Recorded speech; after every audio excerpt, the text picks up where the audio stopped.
It is time to get out of pocket. I'm your host, Michael Davis, right here live on Boom Broadcasting. Yes, sir. Now, usually we do NFL picks. We usually start around the 6 o'clock hour, and we go to about like 6:45. Everything. We're doing something a little bit different. As you can see, it's only me and two other people on here. But there's been some trash talk going on because somebody last week was perfect in NFL predictions, and we know that he's really close to the commish of Sideline Savants. We are starting to wonder if he was so close to the commish of Sideline Savants, he was close enough to the commissioner, Roger Goodell, to rig the games in the way that he wanted them to come out. I ain't got that kind of pull. So I ain't Jeff Bezos. I ain't got no Amazon money. Jeff Bezos got that pull. I don't have that kind of pull. So I'm sometimes just lucky. So what I've done is instead of having a panel of four, I need an enforcer in the middle. And who better than podcast_Smitty, who's dropping his quick hits tomorrow morning. You guys will want to catch that before the college football game day comes to fruition. So we got a really early drop of quick hits tomorrow morning.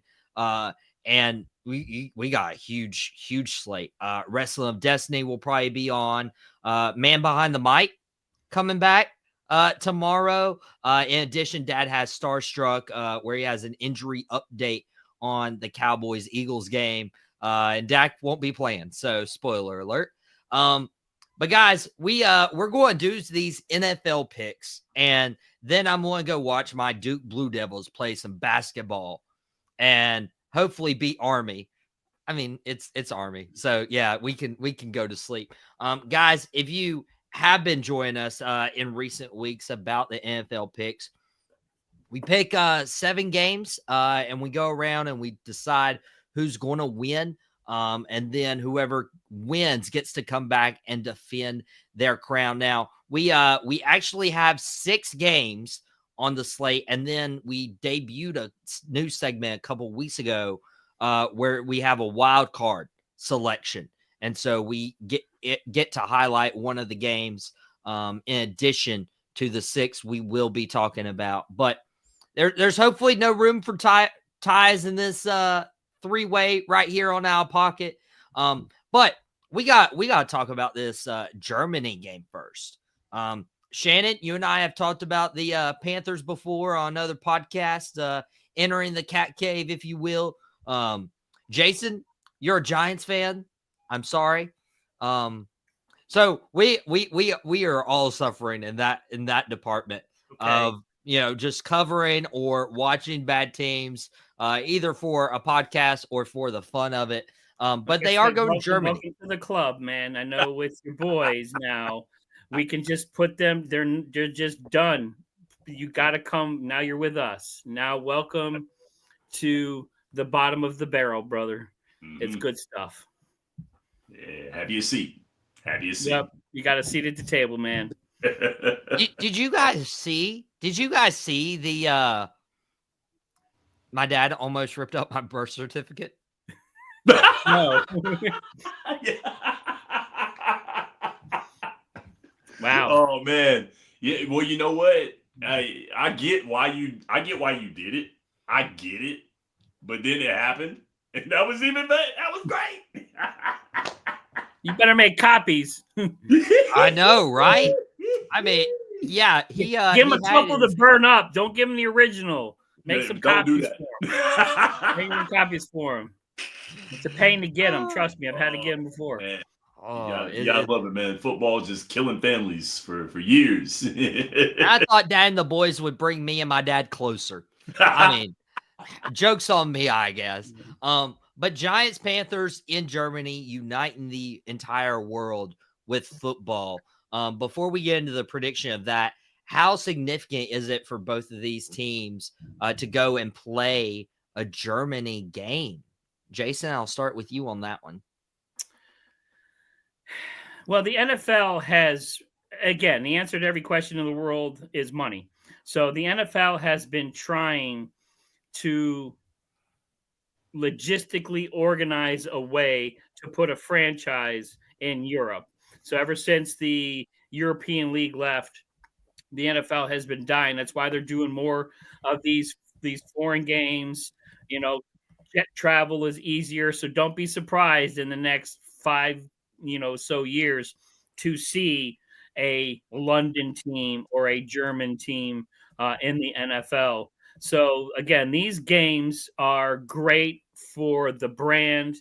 They're great for NFL is worldwide, and there's a lot of people that love the NFL that are foreign, and then there's a lot of Americans overseas that love these games too when they come to visit, because then they get to see their squad, and it just makes it easier. It's more accessible. You can see it on satellites now. You can see it on streams, so it makes watching the games easier when you're overseas. So these games are kind of bigger than the game itself because there's just so much more wrapped up into it. I feel bad for the Germans a little bit because, of course, we still, have some history there. For giving you the Giants and the Panthers. So I know that's a little bit of a, we couldn't give you, the Lions and the Kansas City Chiefs. We couldn't give you that kind of matchup. But again, these games are so much more than that. These have bigger implications down the road for a franchise ending up in Europe at some point in time.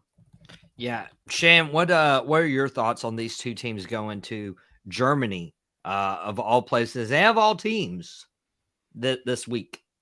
Once again, Jason hit the nail on the head. It is a money thing. I was thinking that the NFL would get a team in Canada before they would over in Europe. I figured they would do that for logistics' sake, like the NBA did, getting Toronto and Vancouver, which is now Memphis.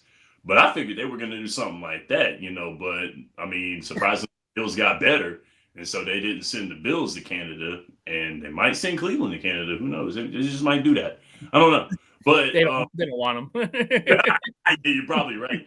But I think, once again, get the game worldwide. If you've seen me all summer criticize the U20 football team for losing overseas to Japan and Austria, I believe it was, they lost to them.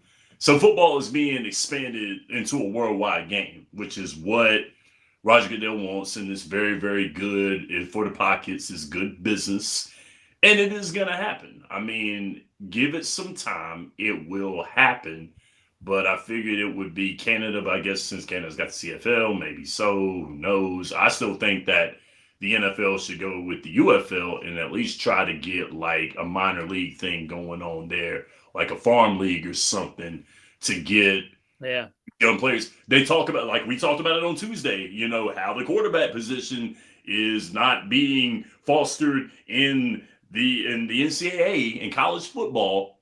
You got an opportunity right here. You got the Rock in them, that you can talk to. You can get that going. So why not? So, I mean, but it's only a matter of time before we get football in Europe full time. And the NFL, I'm glad you brought this up, Shan. Like, the NFL is the only of the major 4 sports leagues that doesn't have a farm system. The NHL has one, MLB, probably the most popular. The NBA has G League. And we even covered the G League yesterday on Out Pocket because Bronny's about to make his debut in the G League this weekend.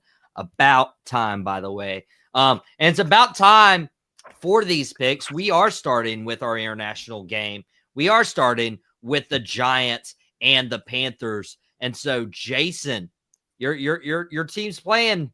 Do you think they pull it out?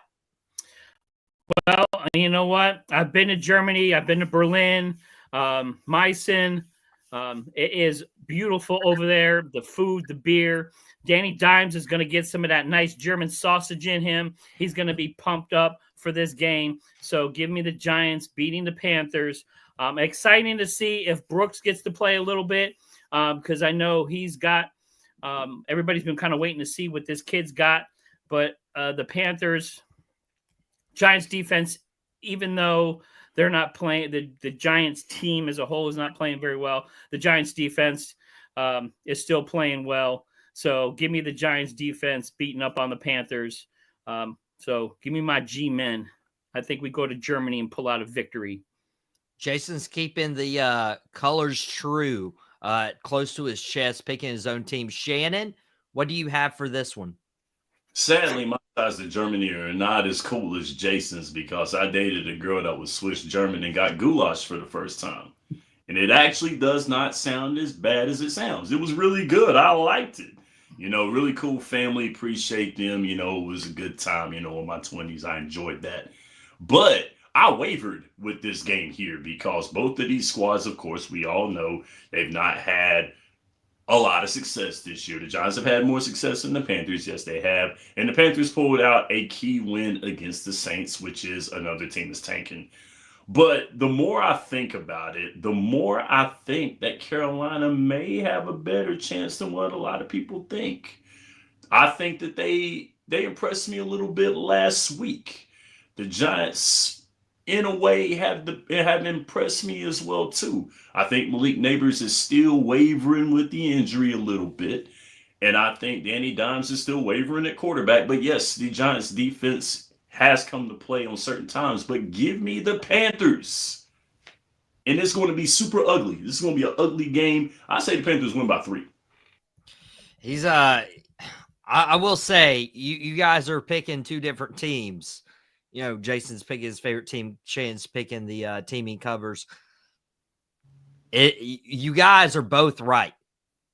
Not about the not about the team winning, but it's about this is going to be a bad game to watch. This is going to be gross.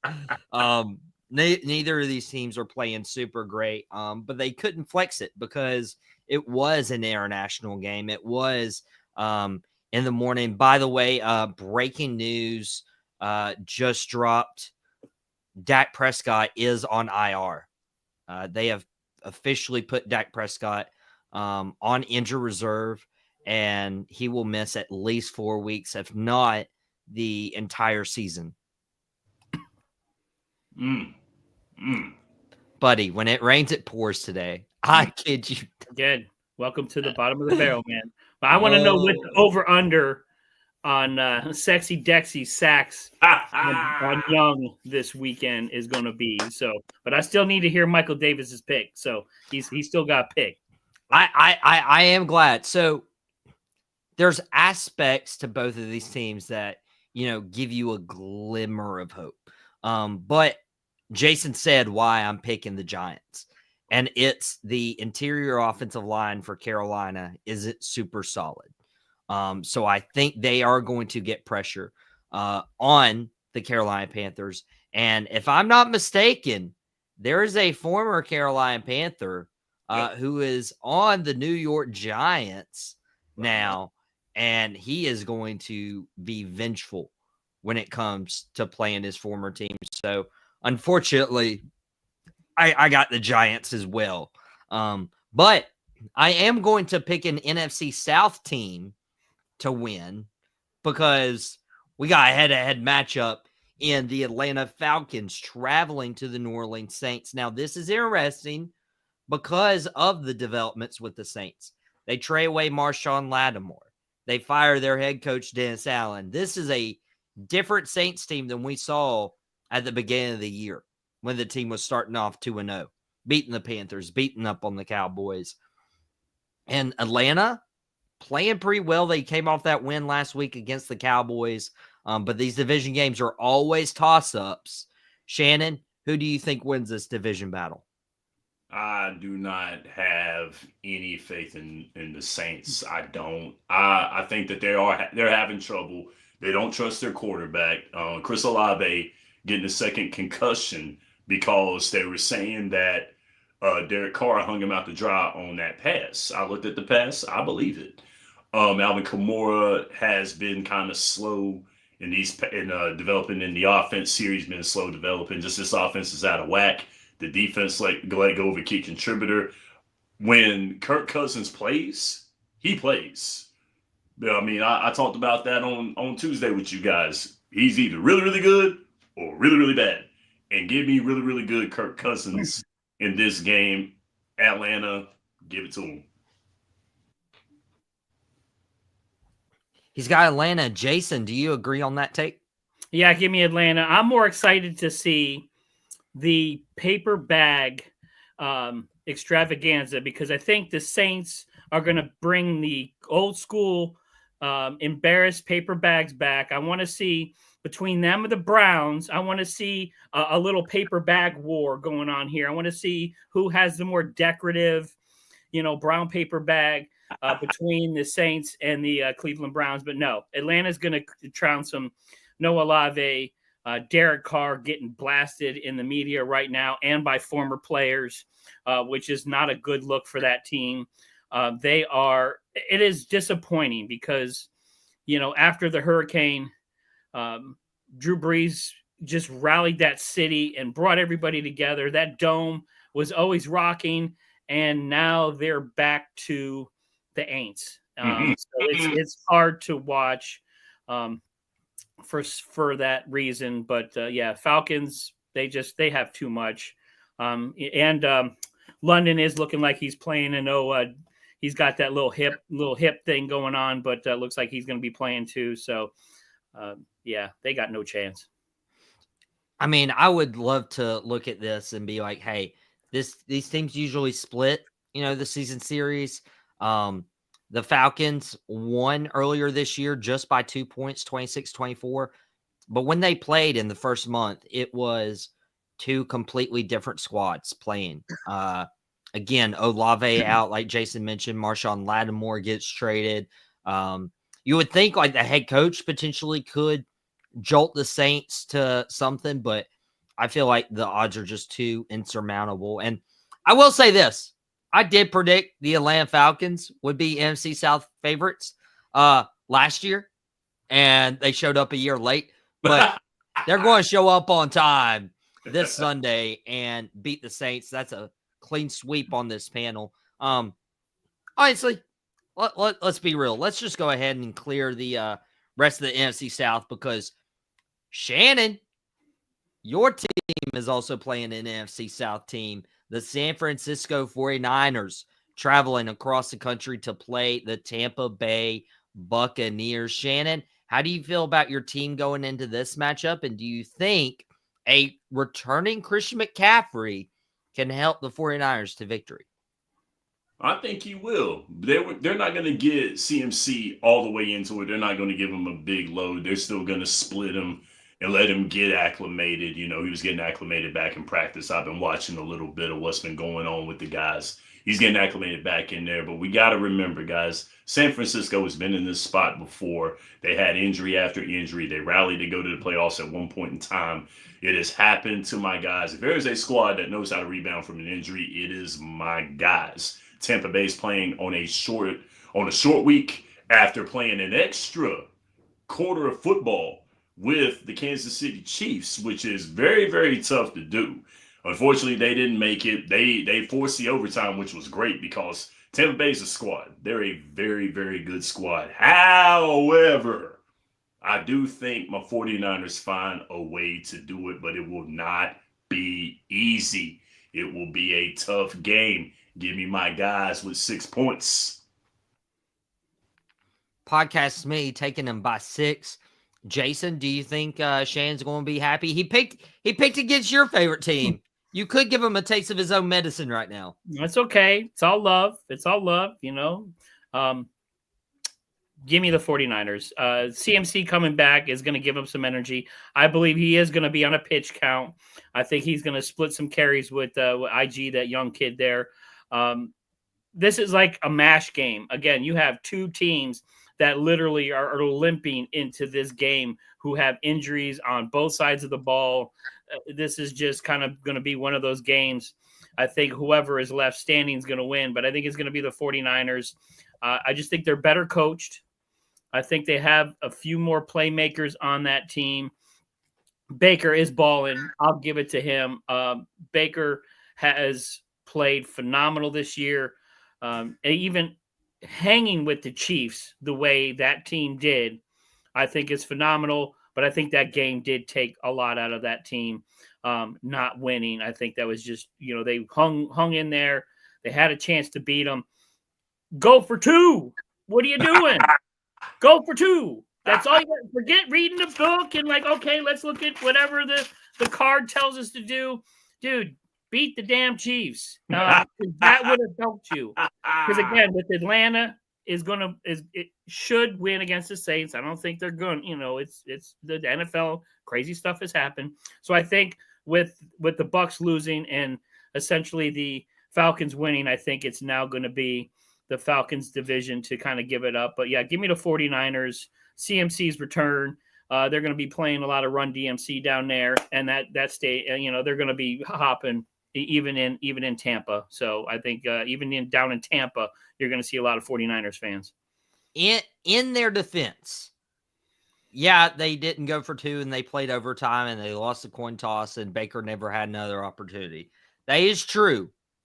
But then we just saw last night with the Bengals-Ravens, Zach Taylor go for two when they could have went to overtime, and they failed to convert. Whether there should have been a flag for defensive holding is another conversation. It's another conversation. But I am not going to fault them for trying for overtime against the Kansas City Chiefs. I'm not going to, especially it's the rain. Patrick Mahomes was literally on one leg, even though he was still Patrick Mahomes. And so if you guys have listened to Out Pocket, honestly, the last 2 years that we've been on air through Boom Broadcasting, through TRSR, you would understand how high I am on the 49ers and how good they are. And this is not the same 49ers team that we have seen just because of health. Brandon Ayuk out for the year. Christian McCaffrey about to make his season debut. So this is probably going to be the closest iteration to the 49ers we've seen in quite some time, probably a year. And you've also understood that I kind of hate on Baker Mayfield, especially since his Oklahoma days, his Cleveland Brown days, his Carolina Panther days. But I saw Baker Mayfield last week against Kansas City Chiefs that, Mike Evans out, Chris Godwin out. I mean, he put the team on his back, and they could have very well won last week against the best team in the NFL. So I'm going out on a limb here. And I can't believe I'm doing this, but I'm picking Baker Mayfield over the 49ers in an upset because Baker showed me something. It's hard to believe. The Buccaneers, they have lost 3 straight games, but they've been all to good teams. Ravens, Falcons, Chiefs. They just have another really, really, really good team in the 49ers this week. But having them at home, having them across the country, I feel like that bodes well for Tampa. And I'm going to pick them to pull off the upset. They are 6.5-point underdogs right now. And I'm going to believe in Baker Mayfield I never thought I'd say that. But we've predicted all the NFC South. We predicted Jason's NFC East Giants. Well, the Commanders are blowing all our teams out of the water right now. They host the Pittsburgh Steelers, and both of these teams have really good records. Washington at 7-2, Pittsburgh 6-2. These teams lead their divisions miraculously, might I add. Who do you guys think will set themselves up for success and win this game? Jason, is it going to be Pittsburgh or is it going to be Washington? I want to know how the heck Pittsburgh is 6-2. You talk about I don't even know. I mean, it's one of those things it's like the eye test. It's like they should be 1-7. It's one of those things that just, again, Mike Tomlin knows how to get a bunch of guys together and win football games, and no one wins ugly like the Pittsburgh Steelers, but they are not going to beat Daniels and the Commanders. The Commanders they are playing on all cylinders. I know Lattimore is not playing this weekend for the team yet, but the Commanders are they're too much. They got a run game. I mean, Eckler's going to be in. I know their running back is out. Shoot, I can't remember his name. I'm having a blank here. It was a long day at work. But the Commanders, they got him. There's no way. The Steelers, I think they're a good team. It is, again, crazy that they are 6-2, but I just think that the Commanders have too much. Daniels has it. Whatever it is, once in a generation, Peyton Manning, Michael Vick, whatever, roll them all into one. He's got it. He's got the weapons, and the biggest thing he's got is he's got that team rallied around him that they will do anything and everything for him. So I can't see them being beat by a Pittsburgh Steelers, even though the Pittsburgh Steelers defense is good, but Commanders are just better. So give me the Commanders. He's got the Commanders. Shannon, would you agree with that sentiment? Well, I'll go ahead and answer this question right here for you, Jason. No one knows. No one knows how they're undefeated. We don't know.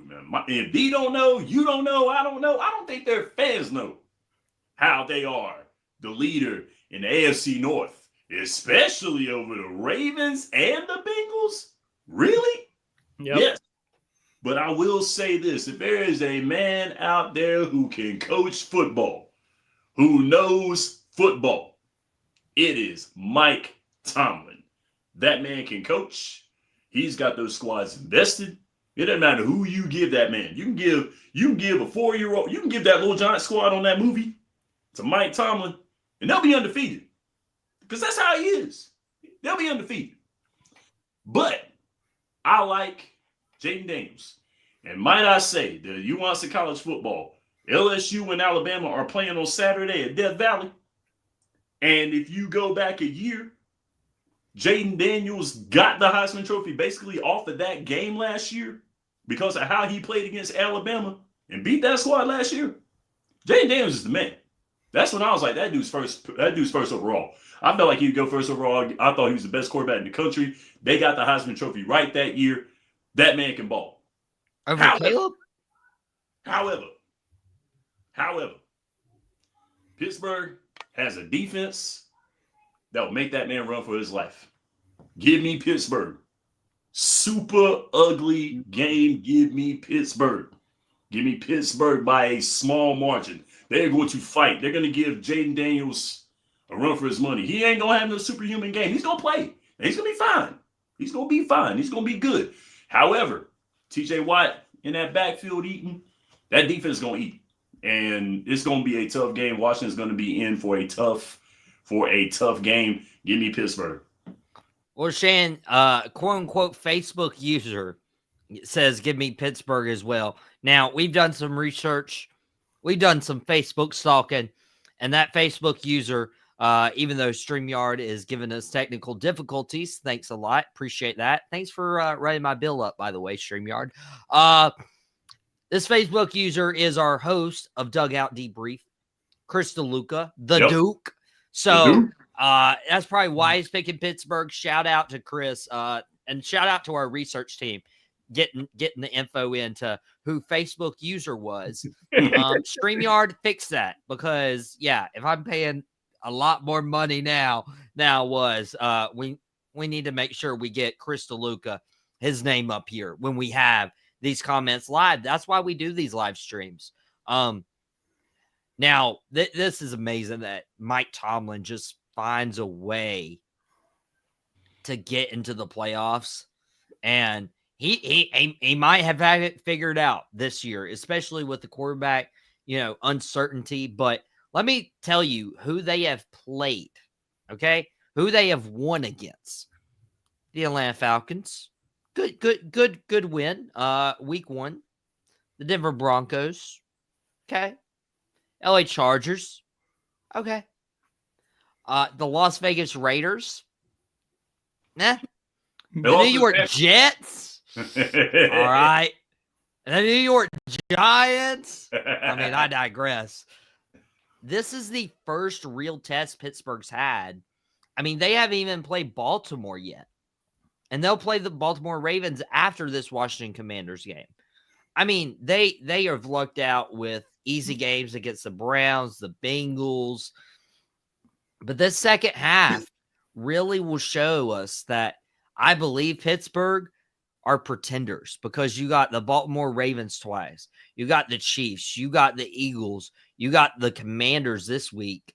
I mean, those are 5 losses right there, and you're going to be a 7-loss team. So maybe a 10-7 team is what we'll see Pittsburgh as, if not 9-8. And they get one of their first losses this week, unfortunately, at the hands of Jane Daniels and the Washington Commanders, who are doing so good right now. Speaking of the Jets, they travel to Arizona and play the Cardinals. That is a game that we are going to predict right now. It is a 1.5-point line, this Jets and Cardinals game. So it's really close. I'm actually surprised more so that Kyler Murray has gotten his team in a position to succeed and thrive. And the Arizona Cardinals, believe it or not, the Arizona Cardinals are actually doing pretty good in the NFC West, so much so that they lead their division and have won 3 games straight. Shannon, do you think your rivals can pull this out, or do you think the Jets can RELAX? I would love more than anything for Arizona to take a loss. I want the Rams to lose. I want Seattle to lose. I do. I really, really do. But once again, I'm going to die on that mountain until the season's over and or he retires. The Jets invested everything on 40-year-old Aaron Rodgers on a bad leg. I don't trust him. I don't trust his Jets squad. I don't. I do trust the fact that the Jets are going to come to play. I do believe that, but Arizona is going to outlast them. Arizona will outlast them. It'll be tough in the first half. I believe the Jets will give them a run in the first half. I believe it'll be tied up, but I expect Arizona to pull away win by 13. I expect for him to do that. I think Kyler Murray's found him a legit long-term mainstay receiver in Marvin Harrison Jr. They've got good play at the tight end spot. Their defense is timely. I think the Jets are out of sync still. So give me Arizona. Give me Arizona by 13. He's got Arizona by 2 scores. Jason, how do you see this one shaking up? Do you think your little brother in New York can pull through? Well, it's fitting that most old people go to Arizona to kind of retire. So I don't know if this is some kind of Aaron Rodgers foreshadowing. He likes to do his little thing, dancing in the desert too. So this may be a perfect segue for him to kind of start making his way out of the league. No, give me the Cardinals. They're playing so much better. Trey McBride on that team is a beast for tight end, and that has been Kyler Murray's safety valve that has really opened the field for him. They got a nice little run game there. Connor still got some wheels left in him, and Kyler just looks like he's playing differently. He's playing under a different coach. He's playing under a different system, and it looks like it's really fitting him. And they need to win this game to stay with the 49ers, with the Rams. Again, that West is shaping up to be where they may get 2 or 3 teams coming out of it. So give me the Arizona Cardinals. I think Mr. Aaron Rodgers better just go there and look for a nice little retirement home in Arizona. He can kind of hang out in the desert, get a little peyote, and kind of just ride off into the sunset. Wow. Jason saying where Aaron Rodgers should probably spend most of his quality time. Now, I will say this. The New York Jets, I mean, they were on a 5-game losing streak earlier this year, not too long ago. And of course, they were playing like the Vikings, the Bills, the Steelers are, for some reason playing as well as they are. And even lost to the Patriots a couple weeks ago.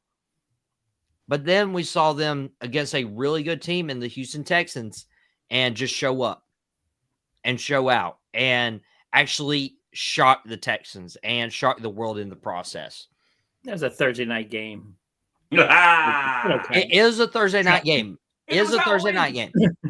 And I am glad you brought that up. The Arizona Cardinals on a 3-game win streak. Chargers, Dolphins, Bears.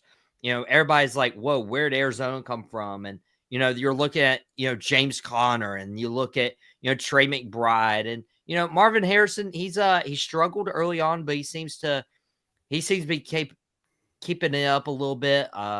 Almost 500 yards and 5 touchdowns to start his career. But I want to think about that rest. If Aaron Rodgers is going to win a game, he is going to need to do it on the most amount of rest as possible. And therefore, I actually believe the Jets could pull off the upset. I feel like getting that extra 10 days rest is so pivotal and so crucial. And then, you know what? It's going to even out because after this game, Arizona has their bye, and then they have a divisional game against Seattle. I think Arizona is going to look forward to their bye. They're going to maybe even look ahead to that Seattle game, and they're going to look past the Jets, and they're going to shock people, and the Jets upset the Cardinals. I think that's what's going to happen. Now, what one of our good friends, me and Shannon, we're co-hosts with Bully Rye, who's coming back here soon. He's been a little MIA. He's not been one of those Aaron Rodgers darkness retreats, but he's been cruising it up. And he'll get back just in time to see his Detroit Lions go to Houston, the same team who lost the Jets last week on Sunday Night Football. This is going to be legit. Shannon, do you think Ryan comes back happy with the Lions win, or does CJ Stroud and company get back on track? I still think that Houston, of course, with the blow of Stephon Diggs being out for the season, that sucks. Then Nico Collins with his ailments as well, too. They did very, very well. Tank Dell did really well in his wide receiver 1 campaign against the Jets, albeit it was Halloween and then a loss. Though CJ Stroud has shown that he can lead. He's shown that he is a quarterback that they can rely on. His coach has faith in him. They have faith in DeMeco Ryans in Houston. They do. But let's just be honest, Detroit's on a daggone mission. Ever since my guys beat them in the NFC Championship, it has been bulletin board material from the time it happened to the first game of the season, and they have been cutting people up right here. The Fitty Burger last week, Jared Goff being in contention for MVP this year. Give me Detroit by, I would say, 17. I think they're going to play Houston, and I think they're going to beat Houston. I think they're going to beat Houston convincingly. I think that, and I hate to say it, considering the fact that my guys are in the NFC, but Detroit is the best squad in the NFC, barring injury right now. Give me Detroit to win that game. 3 scores in the NFL is seen as disrespectful. Mm-hmm. Jason, are you piling on, or are you going to give Houston a chance? Houston, I've been a little disappointed in. CJ Stroud, I think, is going through a little more of a sophomore slump than everybody wants to let on. It's like, guys, just look, I know he's good, but he's having some troubles. He only had 191 yards last week, no touchdowns. He has been struggling.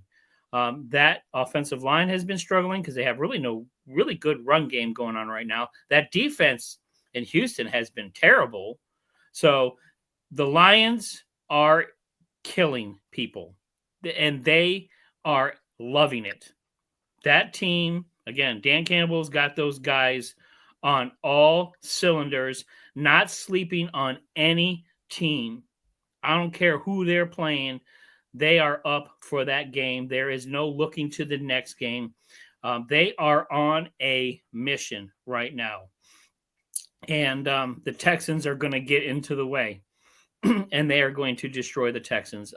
Unfortunately, I just don't think they have the firepower. Again, that Detroit running back room is ridiculous. I think those are the best 2 running backs in the NFL right now, period.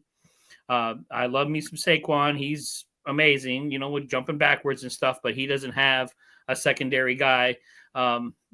You got Gibbs. Those guys are just ridiculous right now. Sonic and Knuckles, give it to them. Give me the Lions. They are just – Goff is right now the MVP. I mean, he is so efficient and so surgical of what he's doing. It's absolutely ridiculous.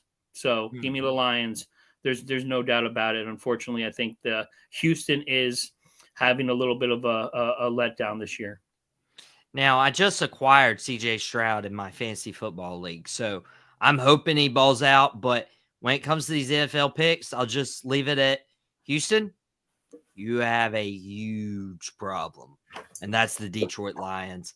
It's a clean sweep for the Lions on this panel, which leads us to our 7th and final game. We'll predict the wild card selection. Now, here are the rules. We all pick a different game to give us a winner, and we can highlight any of these games. They had to be under the 10-point differential when it comes to the Vegas line, to keep it fair, to keep it, but thankfully I didn't see a single lopsided game. So all of these are on the table, including the Patriots at the Bears, the Bills at the Colts, Broncos at Chiefs, Vikings at Jaguars, Titans at Chargers, and my Cowboys hosting the Philadelphia Eagles.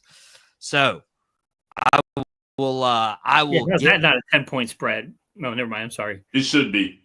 All right. Especially because Hurts is playing too now. But yeah, Cooper Rush. Hey, Hurts is playing hurt. He's got a bum ankle. Yeah, but he's got Saquon. Exactly. Oh, he good, man. He good. All right. Okay. Guys. Sorry. Don't make me sad. Don't make me sad. We'll be good for you today, man. We need a good weekend. We need a good weekend. It's not going to be a good week for Dallas, but it's all good, man. It's all good. With my dad about to rip up my birth certificate earlier today, I'm not going to predict that game. Jason, what game would you like to predict? Well, I'm not going to do a layup. I'm going to, last one I kind of did a layup here, but I'm going to go with the Pats versus the Bears. I think the Bears pull out this one. I think they kind of get back on track. I think Baby Bear gets his legs back underneath him and hooks up with Rome and his boys there. So give me the Bears bouncing back, getting a little bit more underneath. I think that Bears defense is going to give Drake May some fits.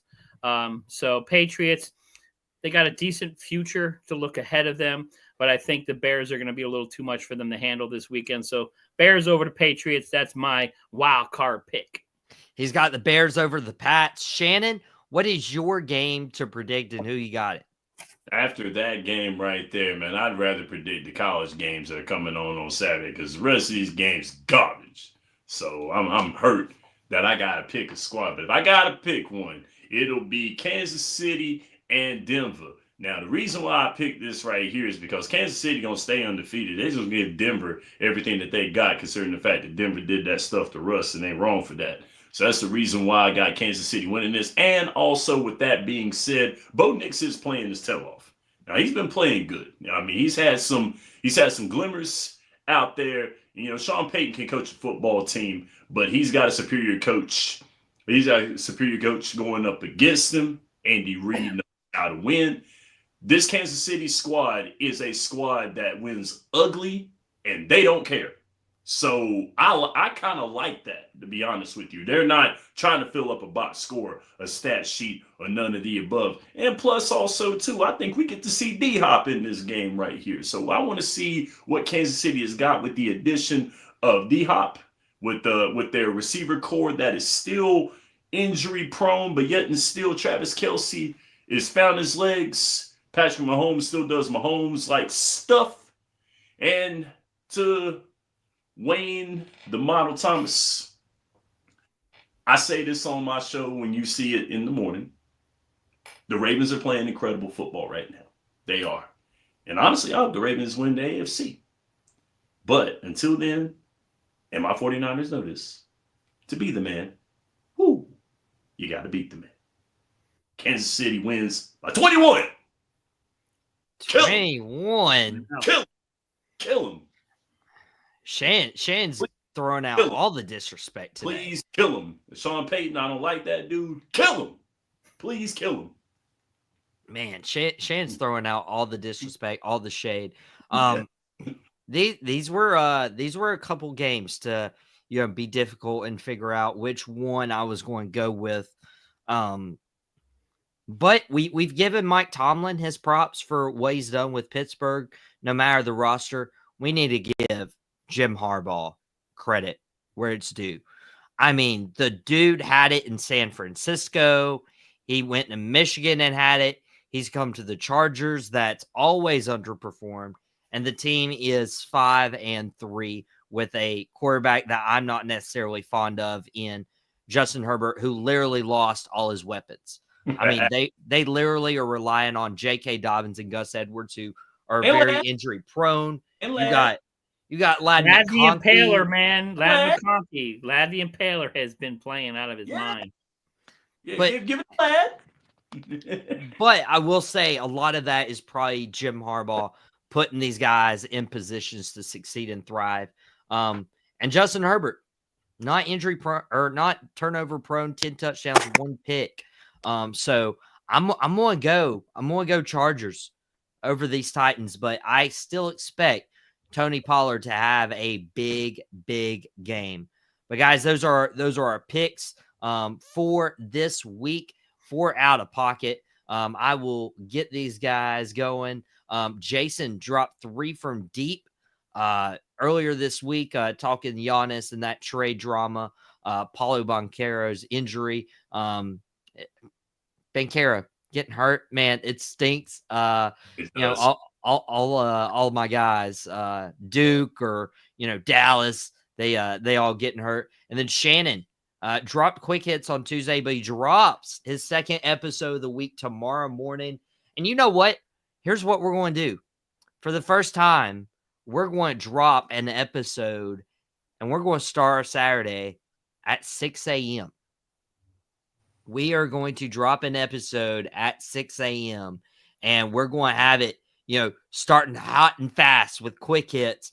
You'll have WOD later in the morning at 10. You'll have Man Behind the Mic at 1. You'll have my dad's podcast Starstruck later in the afternoon at 3. So this will be an action-packed Saturday. And, of course, you got an entire week of content that you guys can watch available on demand through the Boom Broadcasting YouTube channel. But for Jason, for Shannon, and for myself, this has been Out of Pocket. We hope you have a great weekend, and we'll see you back here for Out of Pocket on Monday. Well, that's it. I really hope you enjoyed it. You had a ball making it. Thank you very much.